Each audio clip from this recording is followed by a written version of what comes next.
کیسے پتہ چل سکتا ہے کہ میری معذوری آزمائش ہے یا بیماری یا میرے گناہوں کی سزا ہے؟ اللہ اکبر. دنیا میں جو کچھ بھی انسان پر بیتتا ہے اس کی وجوہات دو ہی ہیں. جی. نمبر ایک، گناہوں کی سزا.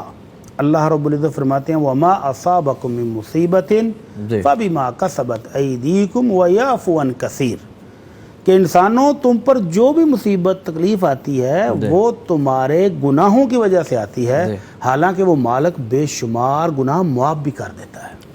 اس کے باوجود جب بندہ حد سے نکلتا ہے نا تو پھر وہ مالک تھوڑا سا کھینچ بھی لیتا ہے کہ آ جا واپس اب.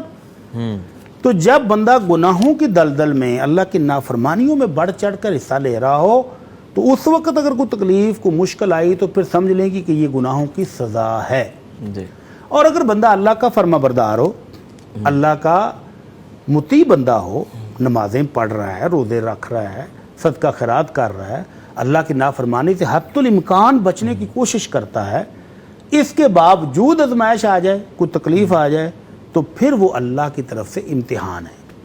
اللہ تعالیٰ فرماتے ہیں اپنے مومنوں کے بارے میں، اور کوئی VIP مائنس نہیں کیا. فرمایا وَلَنَبْلُوَنَّكُمْ بِشَيْءٍ مِّنَ الْخَوْفِ وَالْجُوعِ وَنَقْصٍ مِّنَ الْأَمْوَالِ وَالْأَنفُسِ وَالثَّمَرَاتِ وَبَشِّرِ الصَّابِرِينَ.